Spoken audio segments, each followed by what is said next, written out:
Welcome to पोंगी TV. Amazon के खूबसूरत से जंगल में सोनी चिड़िया अपनी बेटी पिंकी के साथ में रहती थी। एक दिन जंगल में बहुत ही तेज तूफान आ जाता है। मम्मा मुझे बहुत डर लग रहा है। अपना घोंसला कितना तेज हिल रहा है। इतनी तेज हवा में अगर हमारा घोंसला टूटकर गिर गया तो हम लोग क्या करेंगे।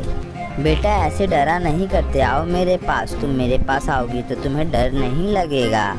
पिंकी चिड़िया अपने माँ के पास जा ही रही होती है, तभी तेज हवा का झोंका आता है और उसका घोंसला गिर जाता है।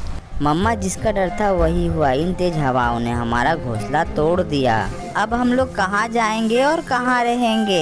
बेटा हम लोग कालू भैया के घर चलते हैं, उनका घर पक्का का है। फिर सोनी चिड़िया और पिंकी चिड़िया कालू कौवे के घर जाती है। कालू भैया, ओ कालू भैया, जल्दी से दरवाजा खोलो, बाहर बहुत तेज हवा चल रही है।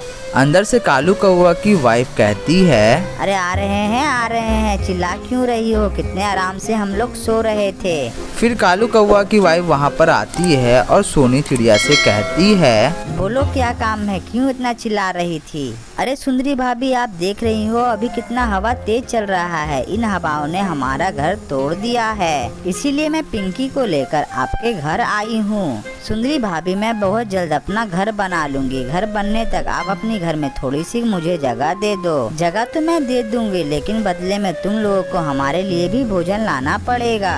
मंजूर है तो अंदर आओ, वरना जाओ यहाँ से। सोनी चिड़िया बेचारी हाँ कह देती है। फिर अगले ही दिन से सोनी चिड़िया अपना नया घर बनाने में लग जाती है।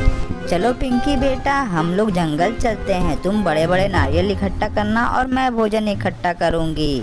फिर हम लोग छोटा सा सर छुपाने के लिए घर बनाएंगे। शाम को दोनों माँ बेटी ढेर सारा नारियल और भोजन लेकर घर लौटते हैं। कौवी और कालू कौवा ढेर सारा भोजन देखकर बहुत ही ज्यादा खुश हो जाते हैं और सोनी चिड़िया का लाया हुआ भोजन वो लोग खूब मजे से खाते हैं। और इधर सोनी चिड़िया और पिंकी चिड़िया नारियल का घर बनाने में लग जाती हैं। बहुत मेहनत करने के बाद दोनों माँ बेटी मिलकर नारियल का बहुत ही सुंदर सा घर बना लेती है।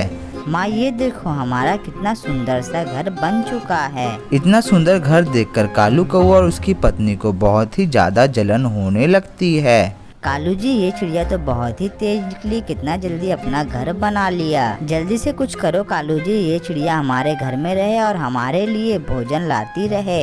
हाँ भाग्यवान, तुम बिल्कुल सही कह रही हो। मेरे दिमाग में एक आइडिया आया है। कल हम लोग जाएंगे सोनी चिड़िया के घर में और आग लगा देंगे, तो वो हमारे घर में रहने के लिए मजबूर हो जाएगी। अगले ही दिन कालू कौवा का बेटा सोनी चिड़िया के घर जाता है। सोनी आंटी, आपका घर तो बहुत ही ज्यादा सुंदर है, क्या मैं थोड़ी देर आपके घर में आराम कर लूं? ठीक है बेटा, तुम यहाँ पर आराम करो, हम दोनों माँ बेटी भोजन लाने के लिए जा रहे हैं। इतना कहने के बाद सोनी चिड़िया भोजन लाने के लिए अपनी बेटी के साथ चली जाती है। उसके बाद कालू कौवा और उसकी पत्नी मिलकर सोनी चिड़िया का घर जला देते हैं, जिसमें उसका बेटा जलकर मर जाता है। तभी वहाँ पर सोनी चिड़िया और उसकी बेटी भोजन लेकर वापस आ जाते हैं। अरे कालू भैया, ये आपने क्या किया, आपने हमारे घर को आग क्यों लगाई। मेरे इस घर में आपका बेटा आराम कर रहा था, नफरत की आग में आपने ये क्या कर दिया।